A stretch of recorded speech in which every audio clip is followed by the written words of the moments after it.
Bana tugende tumwagire kiri ku Serena Hotel bukiri. Ye Songo Woman. Abakyala mugende Songo Woman. Lwaki yakitumye adeetaga mukazi w'amaanyi. Yes. Edda abakyala mubeere b'amaanyi. Abenga bituli bafumbi. Agamba abakyala mube balwanyi mubeere b'amaanyi. Omukazi oyo ate bannange singa bano abantu abakola like kankome nawo abantu abakola bazibita batya ebisaakaati naddala okubuulirira abaana bandifunye omukyala Irene Namatovu. Obufumbo bwonna kuno tebukyawangala. Irene Namatovu agumidde bbaawe oba agumye oba ye mukyala omuyimbi gwe tuludde nga tulaba ali mu bufumbo. Talinga bano balala wawula yano bayo yagenda wagu Irene agumye. Bannange ebisomezebwa bibaamu bingi mu bufumbo naye Irene agumye. Era bannange abantu betwandyebuuzizzangako n'ogamba akatunoonye omukyalo ono abulire ku bantu afa Irene Namatovu akisaana. Mama Irene Namatovu. Era bannange muwagire omukyala Irene Namatovu, mukyala Honorable Geoffrey Rutaya, mumuwagire tumuwagise fujjo nga kye twakoze wa King Sir. Tumuwagise fujjo. Irene tabadde musaga bamwogeredde ebigambo naye nga bannange bamwogeredde ebigambo byonna bye boogedde naye nga buli muntu yenna ate ekyo badde oyongerezaako kyaki. Naye nga mama Irene Namatovu mugende mumuwagire wali ku Serena Hotel. Oyo wa Mugabi. Mwana wa Ngabi. Yes. Mukyalo w'Engabi. Ensamba. Naye muli bafumbi. Nnyo. Lwakuba gwe owandagala.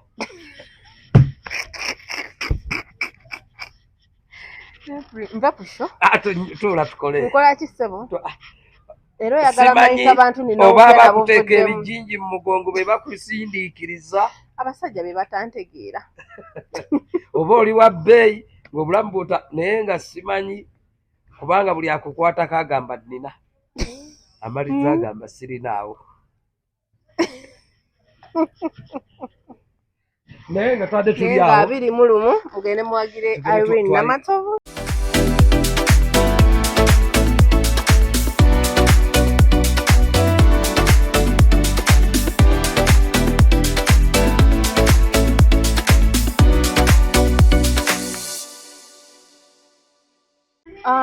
Tubaaniriza nnyo ku YouTube channel yaffe Life Experience Uganda. Amanya n'eddoboozi nze Asha n'ava Namatovu. Mwasibye mutya bassebo ne bannyabo era nga twongera okubabuuzaako mwebale okukola mwebale okubeera nga mutulaba ate ng'okubaweereza tusinzira no ku Silverback ekifo kiri ku Salama Road. Gwe n'omunnange eyeetaaze ebyokulya n'ebyokunywa yitawoko. Olunaku lw'Emande babeera ne pizza buy one get one ate nga n'olunaku lw'Olwokuna babeera ne pizza buy one get one. Lwaleero nga toyozezza mmotoka ndaba tebajooza. Ku Silverback emmotoka bazooza. Leero saagala bajooze. Leero tagala bajooze. Enaka safari ogisuubira era okuddugala. Maimani agenda gigira gitwala bajooze. Abawoza maimani. Omusajja lwali kukyukira lw'olimanya. Nga gwe tonnakyukira balala wabaleka bannamwandu. Tuli wano ku Silverback amanya n'eddoboozi Prince Liam Official. Naye nga kansubire buli omu gyali emuli bulungi nnyo. Oyitamu. Amuleke jangu otuule. Jangu otuule. Naye nga tuli wano ku Silverback. Kafo kalungi Salama Road. Ashanava. Ogambye Olwokutaano lwa wiiki ki? Olwokutaano luno is it Lwakutaano? Yes, I think this Friday. Laga Friday. Namatovu ekivulu tekiriyo Lwakutaano luno. Nga 21 nga ndi mu kumunoonya ano naye. 21. Wa 21. Mama waffe. Mama Irene Namatovu. Omugabi munnange. Omwana w'Engabi. Yes. Mukyala Geoffrey Rutaya. Mukyala Honorable. Bana tugende tumwagire kiri ku Serena Hotel bukiri. Ye Songo Woman. Abakyala mugende Songo Woman. Lwaki yakitumye adeetaga mukazi w'amaanyi. Edda abakyala mubeere b'amaanyi. Abenga bituli bafumbi. Agamba abakyala mube balwanyi mubeere b'amaanyi. Omukazi oyo ate bannange singa bano abantu abakola like kankome nawo abantu abakola bazibita batya ebisaakaati naddala okubuulirira abaana bandifunye omukyala Irene Namatovu. Obufumbo bwonna kuno tebukyawangala. Irene Namatovu agumidde bbaawe oba agumye oba ye mukyala omuyimbi gwe tuludde nga tulaba ali mu bufumbo.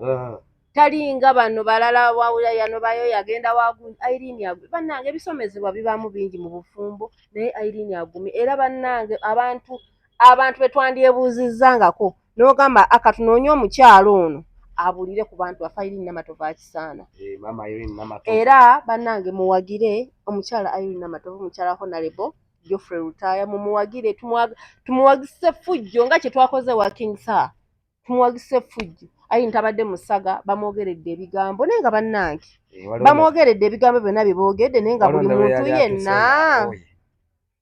ate ekyo badde oyongerezaako kyaki naye nga mama Irene Namatovu mugende mumuwagire wali ku Serena Hotel oyo wa Mugabi omwana wa Ngabi yes mukyalo w'Engabi ensamba naye muli bafumbi nnyo lwakuba gwe owandagala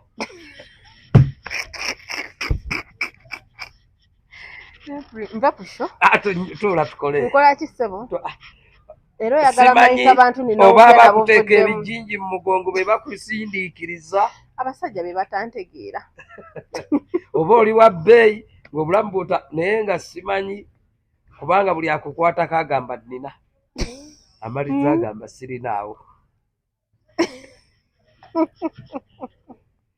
naye nga twadde tuli awo 21 mugende muwagire Irene Namatovu owaayi twadde tuli awo Sekajja Serena Hotel bayire ekibuli kigenda beera ku Serena Hotel nagambye tuli ku Serena Sekajja waffe ono waffe professor yagambye sagala muddemu kunyogerako bigambo nze sibiranko driver wa Amiringa Mbuga Chosen Beck nali nsoma ku university wali eya KU Kampala University nga nkola filming nga gundi gye nali nga yesinga ebbeeyi nga baginsasulira miliyoni 4 ne mugamba Sekajja weetereze mukwano twali tusoma ffenna obeera ku ssomero n'oba oli ku campus oba tolinaamu yali asoma nga Amiri akola n'Amiri yayiye ayinamu akasente kiba kitegeeza bw'oba olinamu akasente era ngenda okusembeza nga nyina kyenkoze eki kyenkubazeeko olina ensonga emu oba endala wogenda okunnyambya era okubanga yali amwesize nga mukwano gwe nga era bw'afunamuko agakwako 10 likubeeremu ase okubanga si driver mbu yali amutongoza amusasula mwezi naye nga bw'oba olugamba omuntu anyangwira asha kati naawe baakunkwasa naye tebantasula musaala nkuvuga naye ebyo byonna nga biri eno n'erinza omanyi ndi tiimu Chosen Beck it is okay omwami wafaani yamugambye ogenda mu kamera omwami yatandise okutuula mu kantu enkoko yazirekeddaani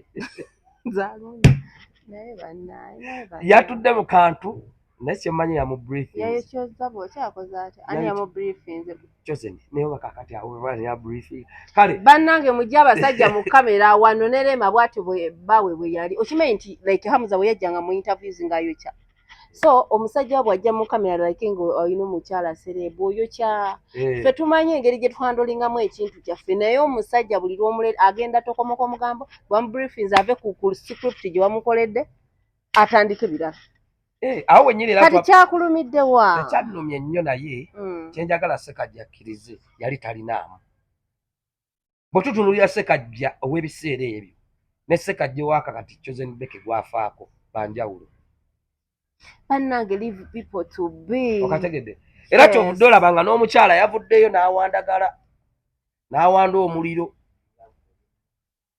yavuddeyo Rashida n'agamba tabalimba nze yagenda okukwana Chosen Beck ng'omwana waffe akyali muto twakamuzaala naye n'alimba abantu mbu yali ayawukana nange mbu bigambo bya Rashida naye tubadde tusaba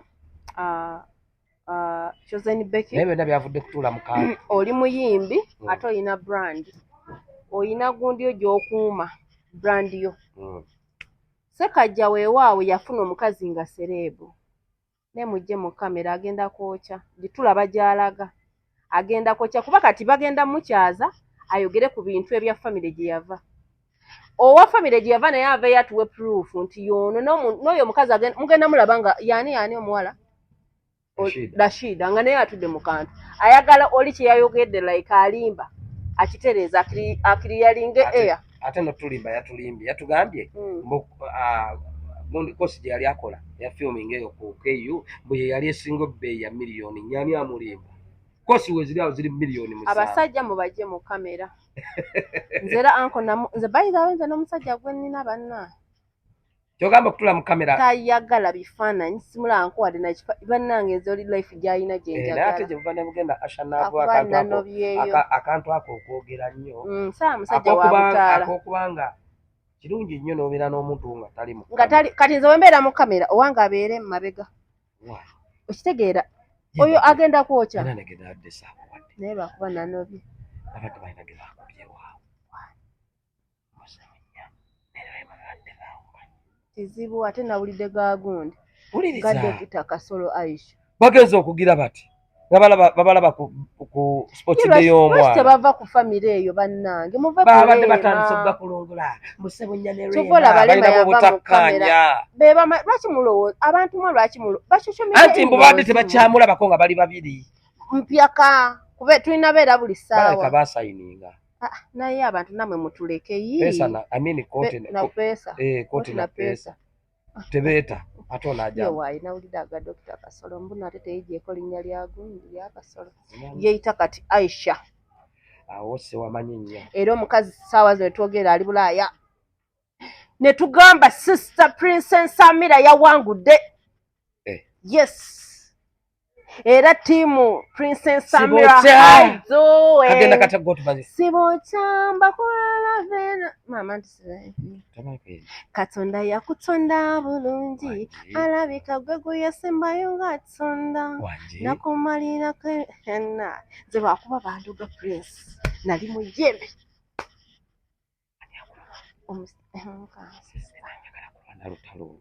olusalo yaluwangudde era naawe abalogo bulijjo Asha wendayo omuntu nga takwagaliza mu bulamu mukwano bandoga ne wendi wano ate saano byembofumbo gyena oba ex be bandoga birabika byeko baanye be waŋŋamba abaafa teyaliemu bana baafira ku lyato teyalimu owa ye twabadde tukyali awo ng'agava mu Amerika omwana bagiyita Minneapolis state Minneapolis